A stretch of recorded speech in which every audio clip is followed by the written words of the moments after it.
나라가 임하시오며 뜻이 하늘에서 이루어진 것 같이 땅에서도 이루어지이다.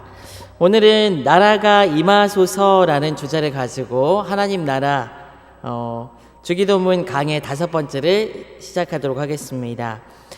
오늘은 우리가 살펴볼 주제는 이 하나님 나라라는 주제입니다. 나라가 임하게 하소서. 이 기도는 여기서 얘기하는 나라라는 것은 이제 하나님 나라를 전제하고 이야기하는 것이고, 이 내용에 대해서 오늘부터 시작해서 한 3주 정도 살펴봐야 될 것 같습니다. 그래서 오늘 첫 시간 먼저 하나님 나라에 대한 주제로 살펴보도록 하겠습니다.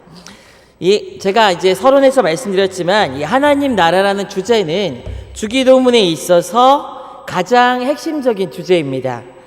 하나님의 통치가 오게 하소서, 그런 의미가 되는 것이고, 또 하나님의 뜻이 이루어지게 하소서라는 그런 의미로 여러분들 이해하시면 좋을 것 같습니다.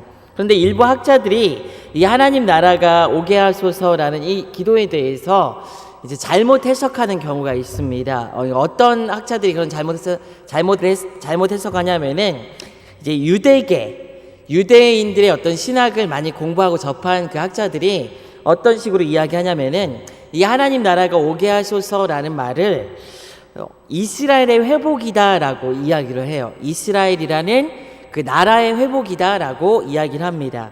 그래서 이제 유대인들이 했던 당시의 기도를 살펴보게 되면 이런 표현들을 잘 살펴볼 수가 있는데, 제가 여러분 나눠드린 그 유인물에 보게 되면은 그 18번 축복기도 10절, 11절, 12절, 13절, 14절, 이제 12, 13절, 14절은 요약이 돼 있고, 앞에 10절, 11절은 그런 표현들을 제가 이제 적어놨어요. 10절에서 보게 되면은 우리 민족의 해방을 가지고 오시고 선포하시고 깃발을 들어 디아스포라를 모으소서라고 이렇게 기록하고 있습니다. 또 11절에서 보게 되면은 우리의 심판관들을 예전과 같이 회복시키시고 우리의 지혜자들을 처음과 같이 회복시켜 주소서라고 기도를 하고 있어요. 직역을 하다 보니까 좀 딱딱한데요. 이 한마디로 이야기하면 무엇이냐면은 유대인들이 이제 로마라는 나라의 압제를 당하고 지금 독립하고 있지 못하고 있는 상황입니다. 그래서 그 상황들을 하나님의 나라가 임하게 해달라는 그런 표현으로 이 나라가 다시 하나님의 통치를 받게 해달라, 해방시켜달라는 그런 기도로 유대인들이 이제 18번 축복 기도에서 기도를 하고 있는 거예요.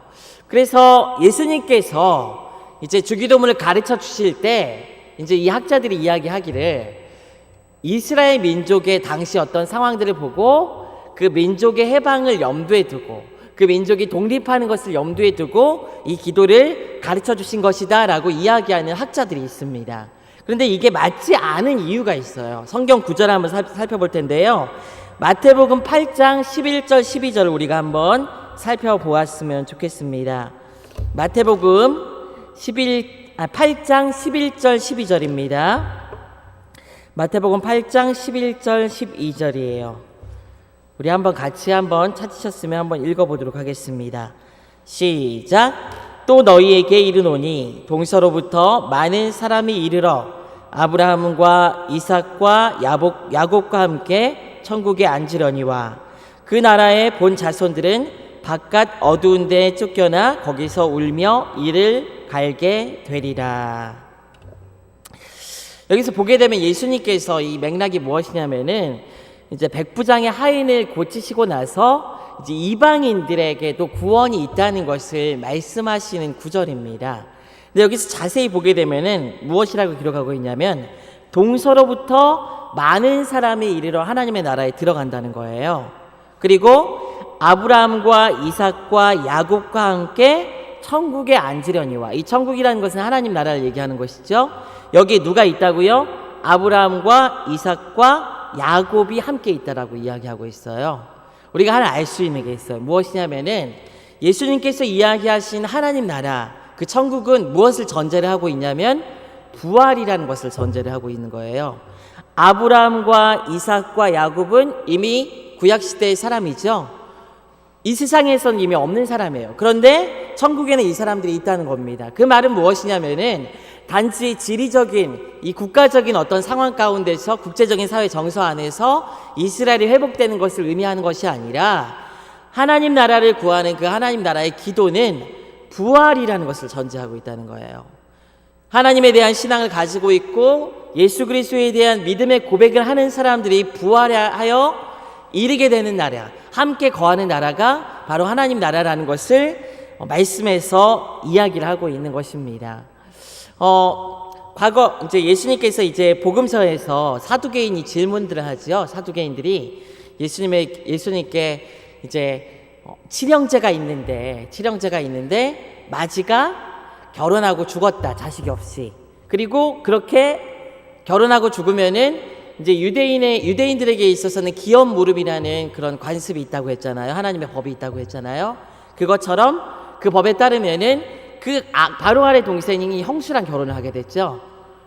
그것들을 이제 들어서 이제 사두개인이 질문하는 거예요. 부활에 대해서 질문하는 거예요. 예수님께 형이 그렇게 죽고 동생이 형수랑 결혼했는데 동생도 자식이 없이 죽고 그렇게 칠형제가 다 죽었으면은 마지막에 천국에 가면은 누구의 아내가 되느냐라고 사두개인이 질문을 하죠. 이 사두개인들은 당시에 부활이 없다라고 얘기했던 사람들입니다. 그렇기 때문에 부활에 대해서 허점들을 집어서 예수님께 질문한다고 질문을 한 거예요. 여기서 예수님께서 명확히 얘기하신 게 있어요. 뭐냐면은 천국에 대해서 너희들이 잘 모른다. 천국에 가면은 신랑 신부 그런 관계가 아니다라는 걸 얘기하면서 거기에서 하나님에 대해서 부활에 대해서 얘기할 때 아브라함의 하나님, 이삭의 하나님, 야곱의 하나님이라는 얘기를 합니다. 그러면서 하나님은 어떤 하나님이냐? 산자들의 하나님이다라는 얘기를 하는 거예요. 그러니까 하나님의 나라라는 것 자체가 성립하기 위해서는 무엇이 전제가 돼야 되는 거예요? 부활이 전제가 돼야 되는 거예요. 그렇기 때문에 단지 이스라엘이라는 어떤 지리적이고 당시 국제 정세 가운데 있는 한 나라의 해방과 독립을 염두에 두고 이 하나님 나라가 임하게 해달라는 기도를 하지 않은 것이다라는 것을 예수님의 이 말에서 우리는 확인할 수가 있다는 것이죠. 부활이 전제가 되는 이 하나님 나라는 그러면은 구약에서부터 이스라엘 역사를 살짝 살펴보게 되면은 언제부터 이제 하나님 나라라는 그런 개념들이 이스라엘 백성들 가운데 또 이제 형성이 되었는지 한번 살펴볼 필요가 있는데요. 이 하나님 나라라는 이 개념들은 이 용어는 사실 누가 처음 사용하셨냐면은 예수님께서 처음 사용하셨어요. 그런데 이 개념들 자체는 구약 이미 이전부터 이 개념들은 이미 존재하고 있었습니다. 구약과 유대교 전통에서 이 하나님 나라라는 용어가 몇 차례 사용되기도 해요. 근데 구약 성경에서는 이 하나님 나라라는 이 말의 용어가 그대로 사용되는 경우는 한 번도 나오지 않습니다. 그럼에도 불구하고 이 하나님 나라라는 개념 자체가 없느냐? 이건 아니에요. 왜냐하면은 구약에서 이 하나님 나라라는 개념 자체가 없었던 것이 아니라 창조주로서 하나님을 왕으로 표현하고 또 그리고 다스리신다라는 그런 표현이 수차례 나오죠. 또 특히 하나님이 이스라엘 백성들을 그의 백성으로 삼으셨다라는 이 언약 신약 안에서 이 구약이 하나님 나라를 표현하고 있어요. 이미 구약에서도. 그런데 이제 특히 예수님께서 이 하나님 나라라는 용어를 자신의 사역 가운데 끊임없이 계속 얘기하시면서 이제 규격화해서 정형화해서 이 하나님 나라라는 용어를 메시지를 선포하시고 하나님의 통치에 대해서 말씀하시고 하나님의 다스림과 하나님의 구원에 대해서 선포하시면서 이 하나님 나라라는 용어를 사용하십니다. 이 하나님 나라라는 말은 그래서 이제 구약 백성들이 이제 이해할 때는 굉장히 다양한 개념들을 가지고 있어요. 이 예수님께서 하나님 나라라는 말을 썼을 때는 이 말을 들었던 당시 유대인들은 어떤 생각을 여러분 했을까요? 예수님께서 하나님 나라가 임했다라는 그런 얘기를 했을 때 우리 말고요. 유대인들은 어떤 생각을 했을까요? 유대인들. 당시 하나님 나라라는 말이 구약 시대에 일반화된 용어는 아니지만은 하나님께서 다스리는 나라라는 그런 개념, 하나님께서 우리 왕이시다라는 개념은 존재한다라고 제가 말씀드렸잖아요. 유대인들이 이 예수님께서 하나님 나라가 임했다라고 선포하실 때 어떤 생각을 했을까요? 다양한 생각을 했을 것입니다. 이 우리가 사용하는 이 하나님 나라라는 말도 사실은 굉장히 다양한 의미를 포함하고 있어요. 그래서 제가 이제 그 유인물 안에 스테노 심벌이라는 말을 적어놨습니다. 이 스테노 심벌이라는 말은 무엇이냐면은 오직 한 가지 의미만 있는 그 의미만 가지고 있는 의미만을 표현할 때 이 스테노 심벌이라는 말을 사용해요. 그래서 예를 들어서 교통 표지판이 있죠. 교통 표지판. 그럼 교통 표지판은 그 안에 한 가지 의미만 담고 있는 거예요. 예를 들어서 우리 신호체계를 보게 되면 빨간 신호등이 딱 켜져요. 그러면 그 신호는 뭐예요? 멈추라는 거죠. 한 가지 의미만 가지고 있는 거예요. 그게 이제 스테노 심벌이라는 말이 사용됩니다. 그런데 이 하나님 나라라는 표현은 이 말은 이 스테노 심벌이 결코 아닙니다. 어떤 표현이 맞냐면은 텐시브 심벌이란 말이 맞아요. 텐시브 심벌.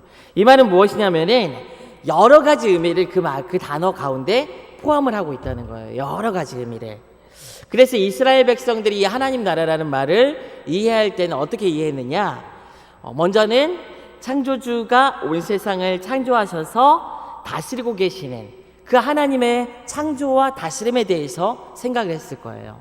그리고 또 생각할 수 있는 것은 아담이 하나님의 형상으로 지음받았고 하나님께서 대리자로 아담을 세우셔서 이 세상을 다스리게 하셨다라는 그런 개념도 아마 이해했을 거예요. 나라니까. 그리고 또 여기에 맞물려서 아담이 그 통치권을 잃어버렸다는 것도 이스라엘 백성들은 생각을 했을 것입니다. 또 하나님은 왕이시고 이스라엘 백성들은 이스라엘 그 나라와 그 백성들은 그 나라의 백성이고 하나님께서 다스리신 그 나라라는 그 개념도 떠올랐을 거예요. 다윗이라는 그 왕국도 떠올랐을 거고 또 그리고 쭉 이어보게 되면 출애굽기의 구원과 바벨론의 포로 상태 이런 것들까지 이스라엘 백성들은 하나님 나라라는 말을 들었을 때 다 떠올렸을 거예요. 왜냐하면 이전부터 하나님께서 다스리신다, 하나님이 왕이시다, 하나님께서 세우신 다윗 왕조 이런 것들을 기억하면서 이 다양한 개념들이 이스라엘 백성들 가운데는 아마 다 떠올랐을 것입니다.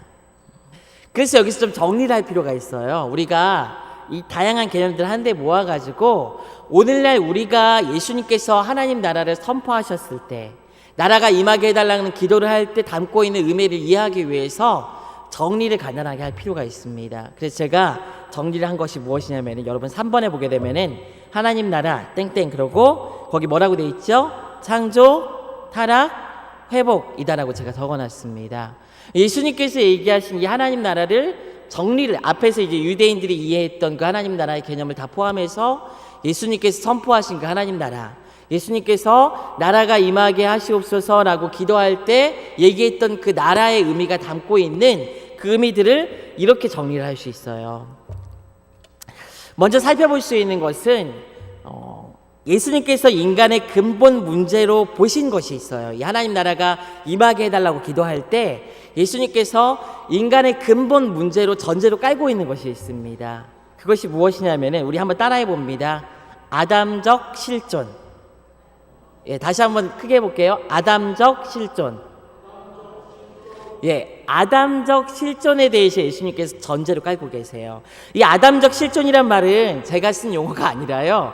우리 김세윤 교수님이라는 분이 있습니다. 김세윤 박사님이라는 분이 썼던 용어예요. 그런데 이 말이 무엇이냐면은 아버지, 곧 부요하신 창조주 하나님으로부터 분리된 상태를 의미하는 거예요. 하나님으로부터 분리된 상태가 바로 아담적인 실존이에요. 아담이 가지고 있는 한계, 아담이 가지고 있는 모습, 죄지은 아담이 갖고 있는 모습, 그것이 바로 하나님으로부터 분리된 상태라는 것입니다. 이것이 예수님께서 하나님 나라가 임하게 해달라는 기도에 사실은 기도를 하실 수밖에 없는 이유였던 거예요. 그렇게 기도해야 되는 이유였던 거예요.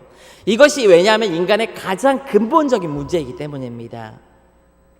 하나님께서 아담을 창조하셨고 분명히 아담을 자신의 형상과 모양으로 창조하시면서 아담을 무엇으로 세우시냐면은 자신이 통치자로서 세상을 다스리시지만 아담을 무엇으로 세우세요? 대리자로 세우세요. 그래서 아담에게 생육하고 번성하고 다스리고 충만하라 뭐 이런 축복을 하시죠. 거기 분명히 보게 되면은 다스림이라는 하나님의 어떤 축복이 들어 있어요. 다스리라는 거예요.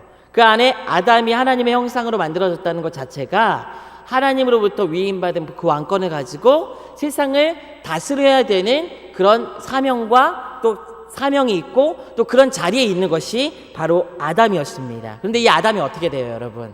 사단의 유혹에 넘어가죠. 사단의 유혹에 넘어갑니다. 이 사건이 이제 이 사단의 유혹이 넘어가서 아담이 죄를 짓죠.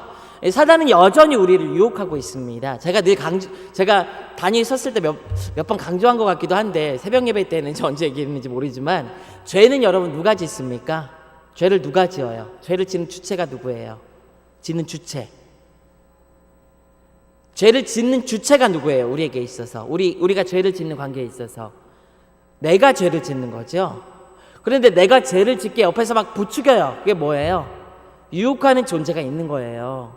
사단, 악한 영적 실체가 있는 거예요. 이 악한 영적 실체가 아담에게 와가지고 선악과를 따먹으라고 유혹을 합니다. 이 유혹이 여전히 우리 가운데도 있어요. 그래서 예수님께서 6번째 우리에게 시험에 들게 하지 마옵시고 라고 그렇게 기도하신 거예요. 아담적인 실존의 한계를 가지고 있기 때문에. 하나님의 나라가 오는 것을 핵심으로 삼고 있는 주기도가, 이 주기도문이 아담의 타락 사건을 전제로 깔고 예수님께서 나라가 임하게 해달라고 이야기하는 것인데, 이 유혹의 내용을 보게 되면은 아담이 창조의 원래 모양에서 벗어났던 타락의 실체가 무엇인지 우리는 알 수가 있습니다. 사단이 아담을 어떻게 유혹합니까? 아담을 어떻게 유혹해요? 너도 스스로 하나님처럼 될 수 있다라고 유혹을 해요. 만약 선악과를 따먹으면 하나님처럼 다 알게 될 거야 라고 유혹을 하는 거예요. 아담은 피조물로서 하나님께 분명히 의지하고 순종해야 되는 존재예요.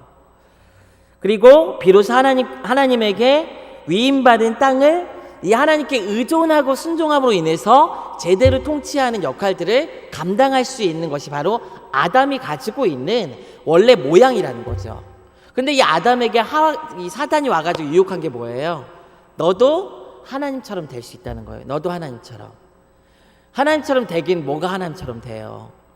하나님처럼 될 수 있다고 유혹을 한 것이죠.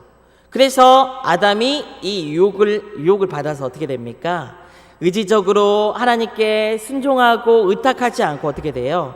자기 스스로 통치할 수 있다는 이 사탄의 말을 듣고 거기에 넘어가서 죄를 짓죠. 그래서 자신의 능력만으로 자신 안에 있는 모든 것, 자신이 가지고 있는 내재적인 이 자원만을 가지고 자신의 존재와 안녕과 행복을 확보하겠다는 그 시도, 그것이 바로 타락이라는 거예요. 원래 사람의 모양은 어떤 모양이라고요? 하나님께 의지하고 순종하고 하나님을 믿고 따라갈 때 아담에게 맡겨주신 왕으로서 이 세상을 다스릴 그 청지기로서 하나님께서 주신 역할들을 감당하고 행복하게 살 수 있게 만들어 주셨어요. 그런데 그 사단이 와가지고 너도 하나님처럼 될 수 있다라는 그 유혹을 받고 범죄를 하게 된 거예요. 그 범죄 바탕, 이 타락의 바탕에는 뭐가 있다고요? 내 스스로 하나님과 같이 될 수 있다라는 그런 위험한 발상이 들어있었던 것입니다. 그것이 바로 타락이에요. 타락은 그래서 무엇이라고 얘기할 수 있냐면은 자기를 주장하려는 의지입니다. 자기를 주장하려는 의지. 우리가 잘 아는 용어로 그게 뭐냐면 교만이에요. 교만. 교만이란 말 반대로 생각하면 뭘까요? 주제 파악을 잘하는 거예요. 그러니까 주제 파악을 잘하면 교만하지 않게 되는 거예요, 여러분. 주제 파악을 잘하는 게 뭘까요? 우리가 하나님의 피조물이라는 걸 아는 것입니다. 하나님이 우리의 창조주라는 것을 알고 우리가 하나님의 피조물이라는 것을 알 때 우리는 교만하지 않게 되는 거예요. 그리고 이 피조물로서 우리가 하나님과 어떤 관계를 맺어야 된다고요? 하나님께 의탁하고 순종하고 믿고 따라가는 것이 우리가 하나님과 맺어야 되는 관계예요. 그런데 여기에서 벗어나서 우리가 나의 스스로 힘으로 살아가겠다라고 얘기하는 것, 이것이 바로 타락을 가져온 가장 근본적으로 잘못된 아담적인 실존이 가지고 있는 한계라는 거예요. 이것을 예수님께서는 누가복음 15장의 이 탕자에 비유해서 우리에게 설명을 하고 있습니다. 이 탕자는 아담적인 실존을 가진 인물이에요. 전형적인 인물이에요. 누가복음 15장에서 보게 되면은 아버지에게 분깃을 달라고 하죠. 이 분깃을 달라. 그러면서 자신이 얻은 그 분깃을 가지고 자기의 삶을 살아가려고 합니다. 제한적인 어떤 분깃을 가지고 살아가려고 노력을 하죠. 그러다가 어떻게 돼요? 결국 흥청망청 다 써버리죠. 그것을 다 써버리고 나서 나중에 무엇이 이 탕자에게 찾아옵니까? 결핍이 찾아오는 거예요. 흥청망청 다 써보고 해도 안 된다는 것을 알게 되고 나중에 바닥을 쳐요. 그것이 이제 결핍이죠. 아무것도 남지 못해서 결국 돼지치는 일을 하고 돼지에게 주는 쥐염 열매도 없어가지고 굶고 있다가 다시 어떻게 해요? 아버지께 돌아오게 됩니다. 이게 이제 탕자의 비유죠. 누가복음 15장 24절에서 보게 되면은 이렇게 표현합니다. 누가복음 15장 24절 우리 한번 찾아서 읽어볼까요? 누가복음 15장 24절입니다. 누가복음 15장 24절 한번 찾아서 읽어볼게요.